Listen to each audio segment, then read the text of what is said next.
Oséias capítulo 5, versículo 15. Nós vamos ler apenas um versículo. Voltarei ao meu lugar, até que eles admitam sua culpa. Eles buscarão a minha face, e em sua necessidade, eles me buscarão ansiosamente. Vou ler de novo. Deus falando para o povo de Israel: voltarei ao meu lugar até que eles admitam sua culpa. Eles buscarão a minha face, em sua necessidade, eles me buscarão ansiosamente. Amém, queridos? Aleluia. Amados, deixa eu te contextualizar. Foi Deus que mandou Oséias escrever, ou dizer para o povo de Israel, que ele estaria voltando ao lugar dele, ao seu trono, lugar de santidade, lugar de vida, lugar de poder, até que eles admitissem a sua culpa, o seu pecado. Isso Deus falando para a nação de Israel através de Oséias. E ele disse: olha, eles me buscarão, eles buscarão a minha face,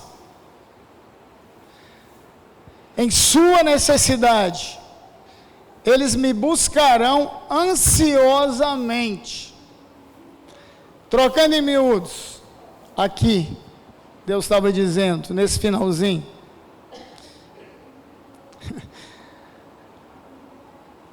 a necessidade, ou quando estamos no aperto, sempre buscamos o Senhor ansiosamente. Eu quero falar, queridos, sobre a nossa salvação. Como Deus predeterminou e organizou a nossa salvação em Jesus Cristo. Aqui o povo de Israel tinha abandonado Deus, tinha deixado Deus de lado, tinha saído da presença de Deus e começaram a adorar ídolos. Deus estava tão triste com a nação de Israel, que ele disse para Oséias: case com uma prostituta, e o primeiro filho que você tiver com ela, você vai colocar o nome dele de não meu povo.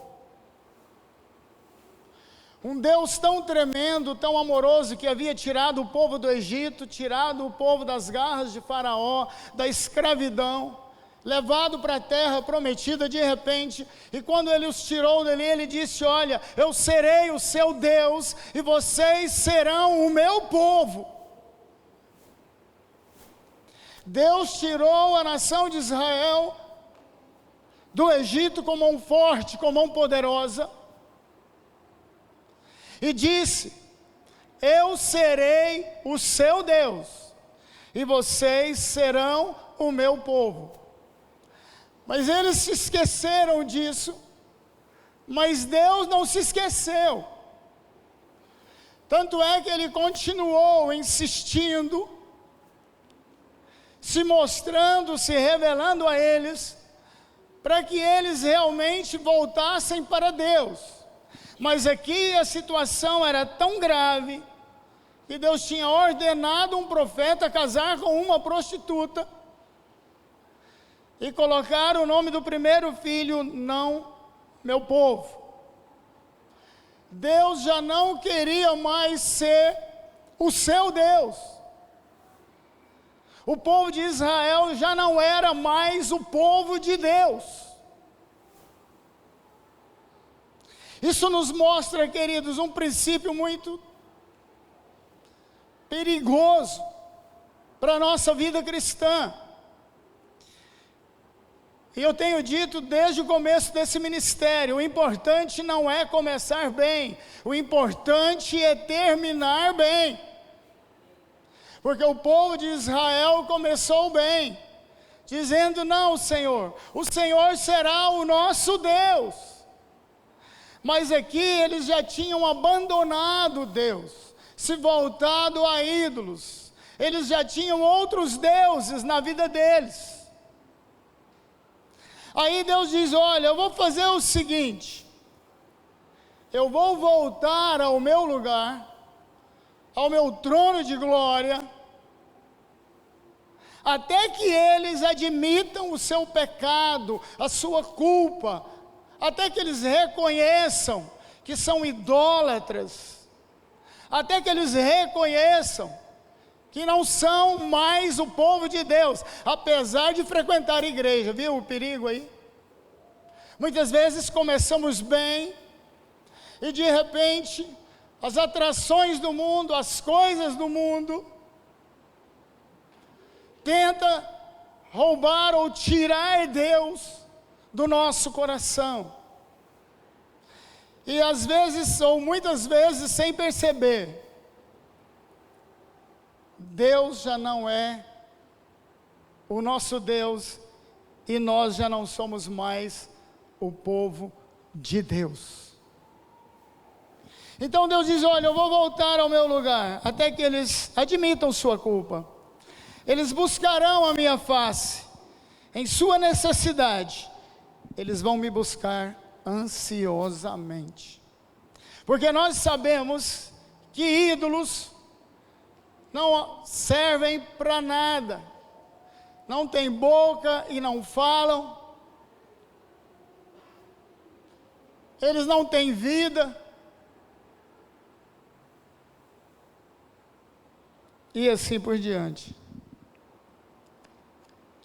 Mas Deus, na sua grande misericórdia, depois desse período dos profetas menores, Deus se afastou. Presta atenção, o que ele disse aqui? Voltarei ao meu lugar, até que eles admitam a sua culpa. Deus se afastou de Israel por 400 anos. É o que nós chamamos, é a sua página em branco entre o Velho Testamento e o Novo Testamento. Se você der uma olhada na sua Bíblia aí, entre o Velho Testamento e o Novo Testamento, há uma página em branco que nós chamamos de período interbíblico. Esse período soma-se 400 anos que Deus voltou ao seu trono. Mas como Deus, ele diz: olha, voltarei ao meu lugar, até que eles admitam a sua culpa.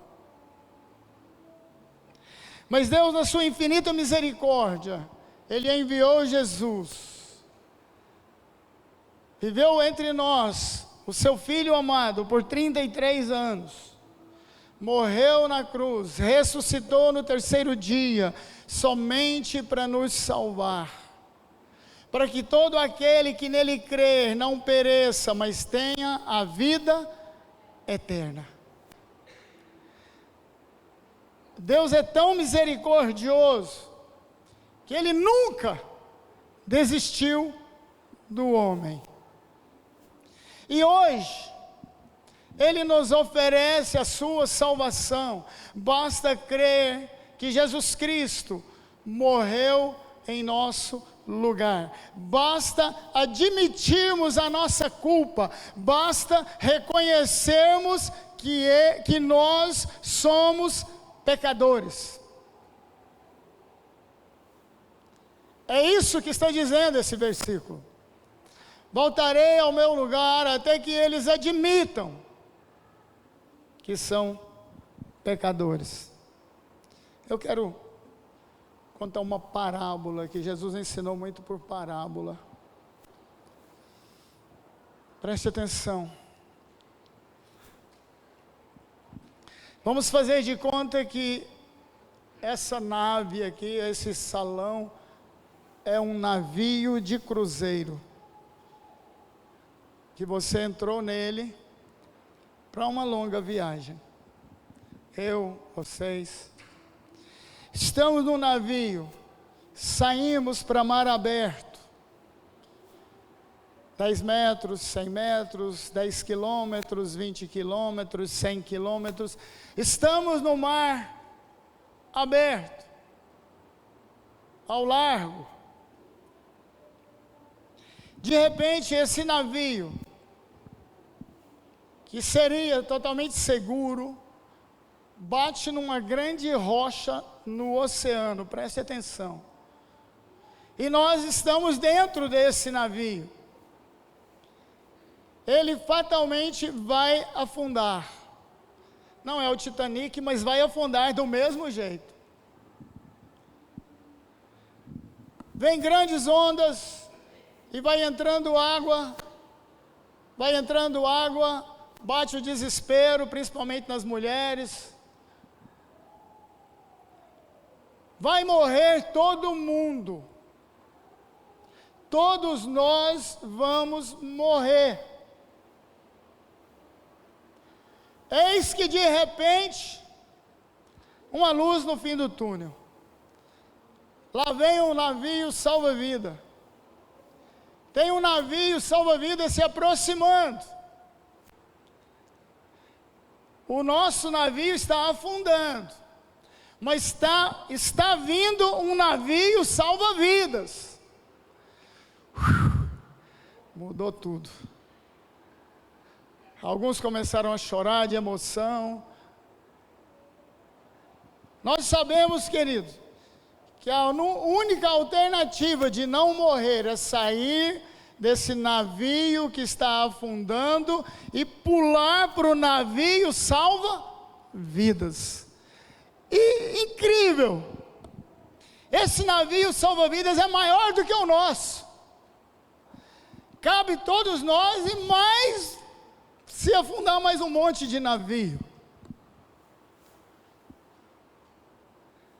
Aí o capitão do navio salva-vidas chega do lado do nosso navio, abalroado, casco furado, água entrando, ele afundando, e ele diz: gente, chegamos para salvar vocês, salta para esse navio salva-vida. Todos nós sabemos que a única alternativa é essa. Não adianta ser atleta igual o Rosemir, triatleta igual o Pablo Maissal, não adianta estar em forma, não adianta estar fazendo academia, está muito longe, é 100 quilômetros, ninguém dá conta de nadar desse tanto. A salvação é o navio salva. E o capitão, gente, pula para esse barco, salta para o barco. Irmãos, sabe quem é que vai pular para o navio salva-vidas? Só aqueles que estão convencidos de que o nosso barco vai afundar. Porque no meio de tanta gente assim, muitos pensam: mas será que esse barco vai afundar mesmo? Eu acho que se sair mais da metade, eu posso continuar aqui. Já paguei, a minha cabine estava toda organizada, né? Tinha suco, tinha bolacha Mabel, tinha coca gelada, tinha vinho. Peraí, irmão, você não é crente, não? Tinha vinho, tinha cervejinha gelada.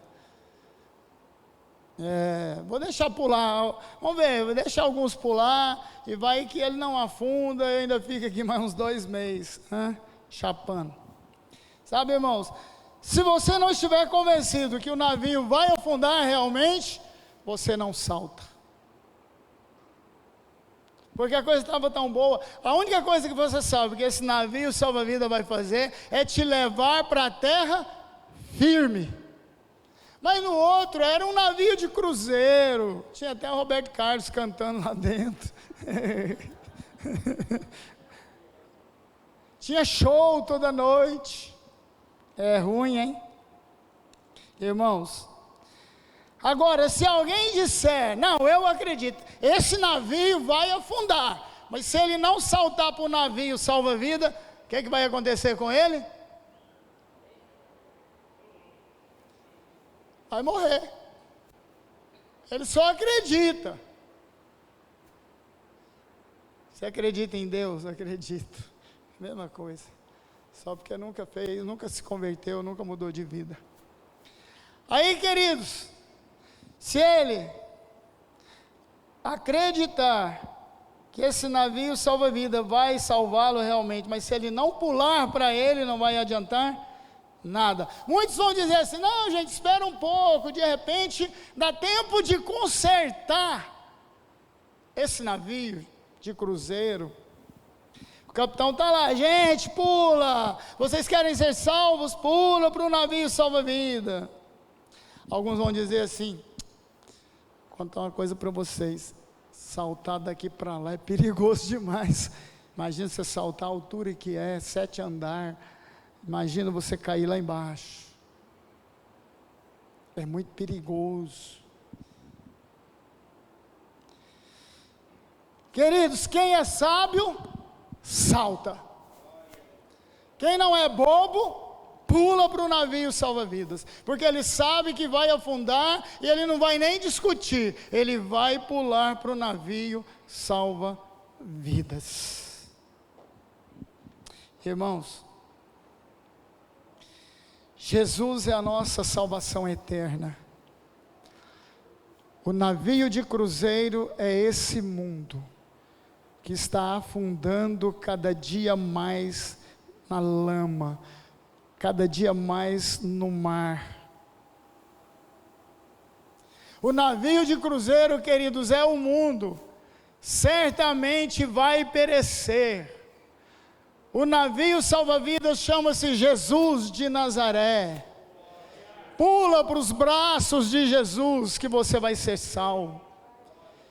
Você tem que crer para ser salvo, acreditar que você é pecador, pecadora, que esse mundo jaz no maligno e vai afundar, vai todo mundo para o inferno, não tem alternativa, mas Deus providenciou o navio salva-vidas, Jesus de Nazaré, aleluia. Irmãos, esse texto de Oséias expressa a verdadeira situação de Israel. Israel estava afundando, eles abandonaram a Deus, começaram a acreditar nas mentiras do diabo, começaram a idolatrar ídolos mudos, e a Bíblia diz que por trás de todo ídolo tem um demônio. Começaram a acreditar em sofismas, mentiras do diabo. Primeira coisa que o diabo vai falar ou vai fazer você acreditar é que esse mundo nunca vai acabar. Ih, estão falando que isso vai acabar. Desde quando eu nasci, eu já estou com 60 anos, 70. O ano 2000 falaram que ia dar um boom, acabar tudo. Já estamos em 2024. Então, irmãos, a situação de Israel, eles eram náufragos, estavam afunda, não afunda, mas não admitiam que estavam afundando, a nação estava de mal a pior, idolatria para todo lado, prostituição, tudo que não presta, se praticava de tudo em Israel, e Deus disse: olha, vai fazer o seguinte, eu vou voltar ao meu lugar, até que eles admitam a sua culpa. Irmãos, hoje não é diferente. Deus sempre manteve as portas abertas, para que o homem seja salvo, mas o grande problema é que não reconhecemos a nossa culpa, o nosso pecado, e quando reconhecemos, dentro de pouco tempo, nos esquecemos de que levantamos a nossa mão para Jesus, de que entramos no barco salva-vida.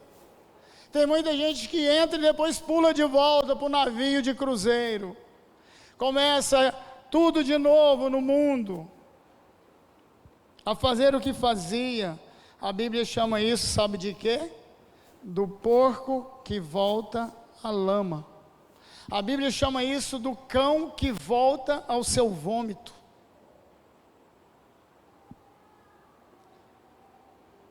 levantar a sua mão, ser salvo, se batizar, confessar os seus pecados, admitir que é culpado, mas dentro de pouco tempo, tem nada a ver, ou muitos nem mudam de vida, continua com os mesmos hábitos, continua com os mesmos amigos mundanos, que só te levam para o buraco. Sabe, queridos, muitas pessoas reconhecem os seus pecados, sua culpa, só porque eles não conseguem enxergar o barco salva-vidas que é Jesus. Deixa eu te falar uma coisa que Deus me falou muito sério. Deus permite o naufrágio para que possamos enxergar o barco salva-vidas. A nossa salvação já foi predeterminada antes da fundação do mundo. O Cordeiro de Deus já foi morto antes da fundação do mundo. Deus já preparou tudo para a nossa salvação. O grande problema é enxergar o barco salva-vidas. O único problema é reconhecer a nossa culpa e aceitar de fato e de verdade Jesus no nosso coração. Fazer uma decisão de verdade, não de boca, mas de coração. Receber a Jesus no seu coração, de fato e de verdade. Quem crer e for batizado será salvo. Esse quem crer é quem crê no presente contínuo, é quem crer e continuar crendo, que peca, que erra, admite o seu pecado, e entra no barco salva-vidas e não sai mais nunca. Irmãos, muitas vezes o naufrágio na nossa vida acontece, queridos. Tudo começa a se afundar, sabe para quê? Para você enxergar o barco salva-vidas. E Deus espera por aqueles que clamam por salvação. Ele disse: olha, eu voltarei ao meu lugar, até que eles reconheçam a sua culpa, porque eu sei que eles ainda me buscarão ansiosamente. Sabe, queridos, a coisa está tão feia, e nós estamos tão no final dos tempos, não nos resta muita coisa mais. Deus te trouxe aqui nessa noite para que você enxergue, admita a sua culpa e veja o barco salva-vida que é Jesus. Ele está aqui. Ele te trouxe aqui para que você faça uma nova decisão por Cristo, uma nova aliança com Deus. Deus é um Deus de alianças. Ele fez uma última aliança através de Jesus. Deus fez alianças com Noé. Está lá o arco-íris, quando chove, bate um solzinho. Aquilo ali é o sinal de uma aliança que Deus fez com Noé. Quantos 7.000 anos existe? Quantos 7.000 anos já passou desde que ele fez esta aliança com Noé? E até hoje você vê o arco-íris por aí. Isso significa que Deus não se esquece da aliança que Ele faz contigo. Muitas vezes parece que a gente tem maionese na cabeça, não é? É amnésia, não, é maionese mesmo. Se esquece das alianças que fazemos com Deus. Deus fez aliança com Abraão. Deus fez aliança com Davi. Aí chegou até várias pessoas, cada aliança de um jeito. Chegou a Jesus, ele disse: olha, na última ceia você vai dizer para eles: olha, essa é a nova aliança que eu faço com os homens. Quando ceiamos, queridos, nós estamos selando, confirmando esta aliança. Que tipo de aliança que ele fez? Derramando o seu sangue. Havia vários tipos de pactos, de aliança entre pessoas, entre Deus. Com Abraão ele mandou partir os animais no meio. Ele veio e lambeu com fogo selando uma aliança. Com Davi, ele fez uma aliança de sal. Conosco, ele fez uma nova aliança. Mas para que essa aliança seja selada, nós precisamos reconhecer a nossa culpa, reconhecer que Jesus Cristo é o nosso barco salva-vidas, pular para os braços de Jesus e não largar mais nunca, irmãos. Principalmente porque estamos nos últimos dias. Eu estou lendo Apocalipse de novo, já não sei quantas vezes já li esse Apocalipse, mas agora estou de madrugada. Me despertei para ler Apocalipse. Comecei de novo.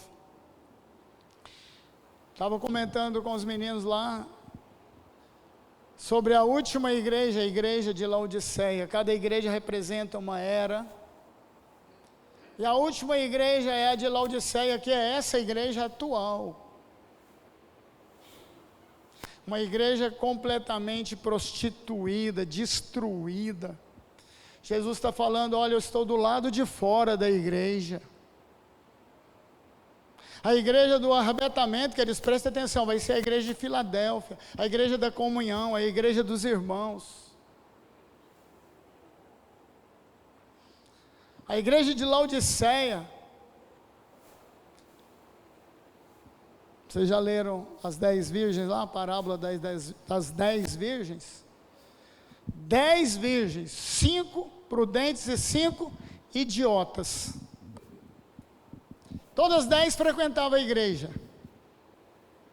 Todas 10 estavam esperando o noivo. É a igreja de Laodiceia. Só porque 5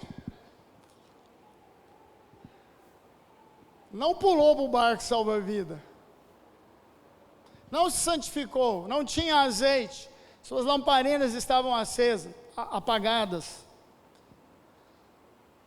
E quando o noivo chegou, nós não sabemos, elas não sabiam que horário que ia chegar o noivo. Elas tinham saído para comprar azeite. Isso fala de pagar um preço. Laodiceia diz, olha, eu estou abastada, eu não preciso de nada. É a igreja atual. Grandes ministérios, dinheiro sobrando a rodo para todo lado. Neguinho arrecadando dinheiro aos montes, e comprando jatinho, e fazendo isso, e fazendo aquilo, e fazendo aquilo outro. E todo mundo achando que aquilo ali que é de Deus. Ela diz, estou abastada, não preciso de mais nada. Acha que está no barco salva-vidas, mas está no barco de cruzeiro que vai afundar. Mas pastor, lá tem cura, lá tem milagre. Mateus 7, 21, 22. Senhor, em teu nome eu curei, expulsei capeta, em teu nome eu profetizei, afasta de mim, maldito, eu não te conheço. Você não está no barco salva-vidas, você está no barco de cruzeiro. Não te conheço, você pratica iniquidade. Iniquidade, queridos, é não ter regra, não ter princípio, é falar uma coisa e fazer outra, pregar uma coisa e viver outra.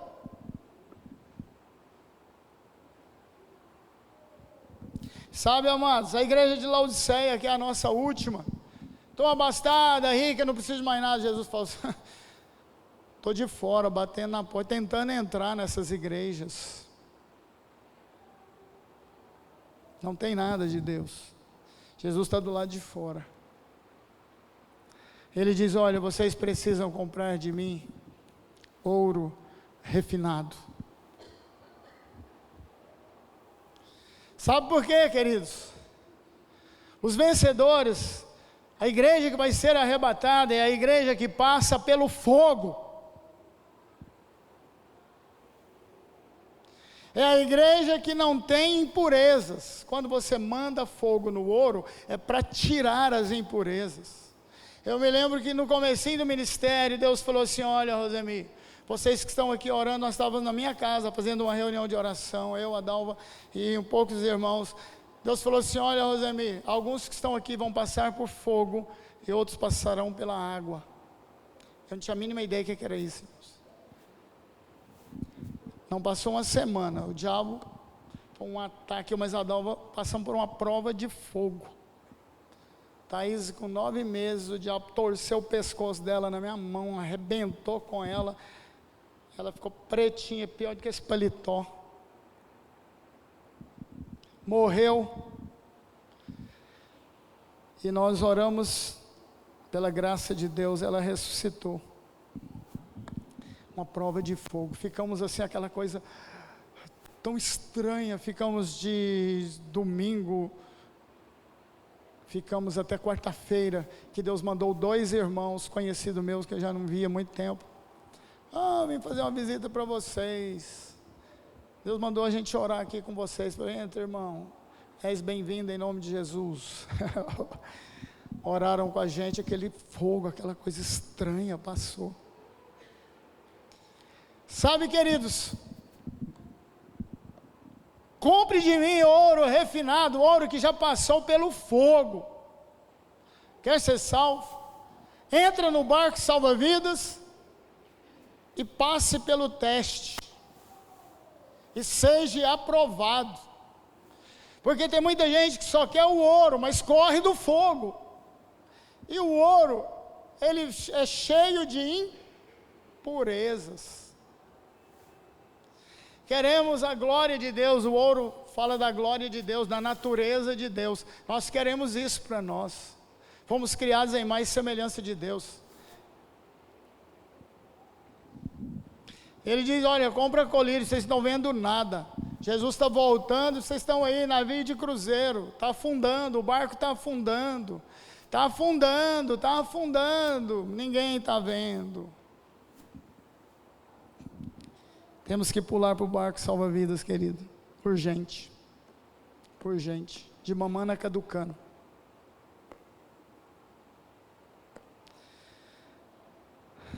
E Jesus falou: olha, se vocês conseguirem vencer isso aí, vocês vão sentar comigo no meu trono, assim como eu me assentei com o meu Pai.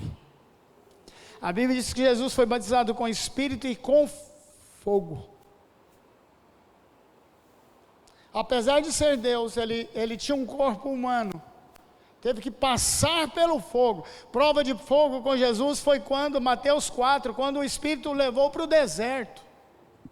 Passou por uma verdadeira prova de fogo. O diabo chegou lá, irmãos, ele estava completamente debilitado, 40 dias, jejuando. Se você realmente é filho de Deus, transforma essas pedras em pães. Falou: sai, capeta. Casca fora, nem só de pão viverá o homem, mas de toda palavra revelada que sai da boca de Deus.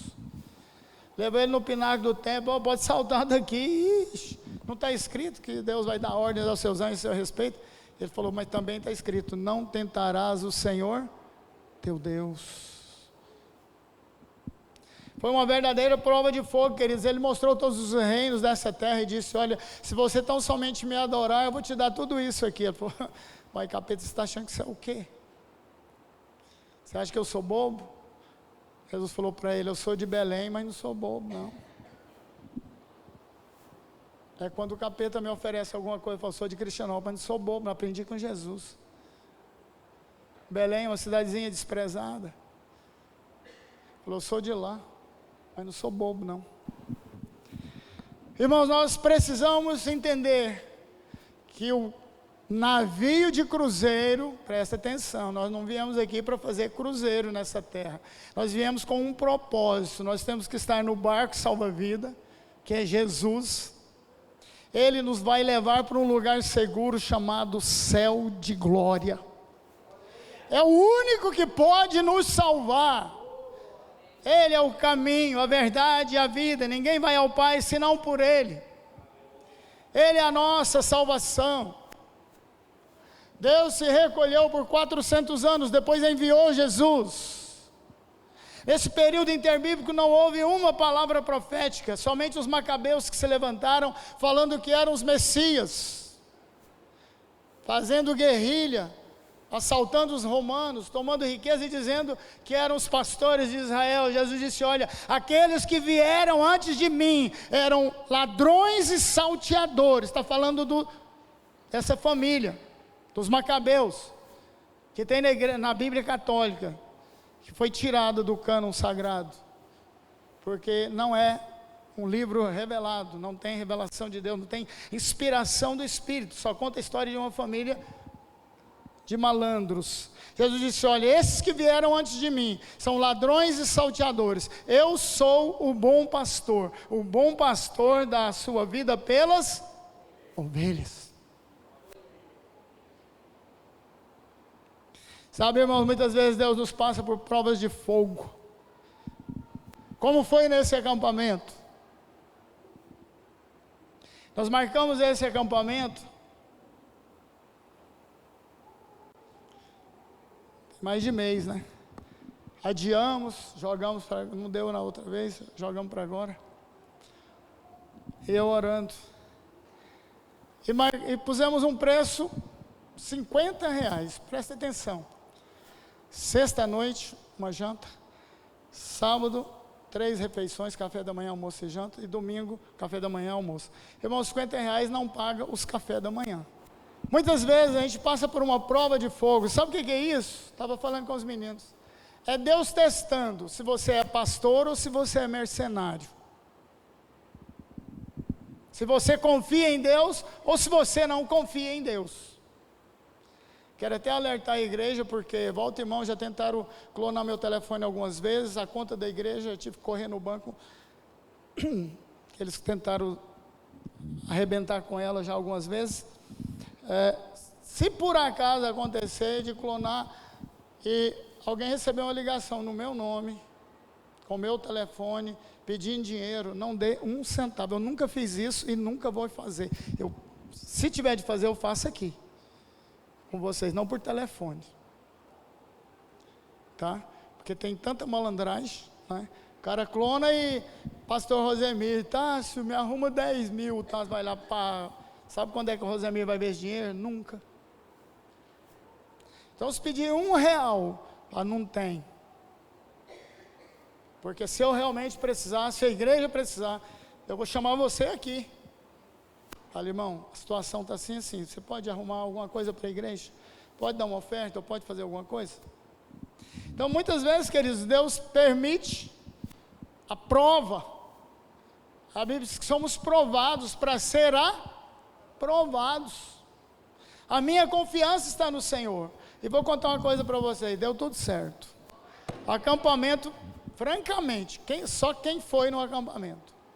Esse acampamento foi um dos melhores dos últimos anos. Presença de Deus acachapante. Deus tocando assim no mais profundo da nossa alma. Foi muito bom, simples, simplesinho.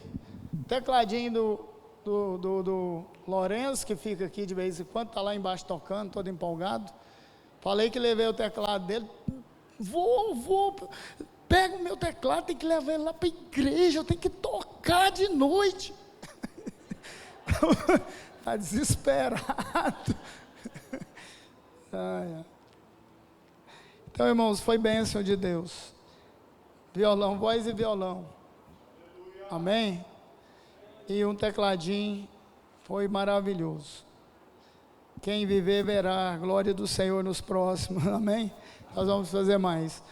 Então, queridos, isso mostra que nós não precisamos mercadejar a palavra do Senhor. Nunca fiz isso, nem quero fazer e não vou fazer em nome de Jesus. Quero ser fiel ao Senhor até que seja arrebatado em nome de Jesus. E sempre confiante num Deus poderoso. Num Deus que me arrumou um barco salva-vidas. Eu era perdido e fui achado.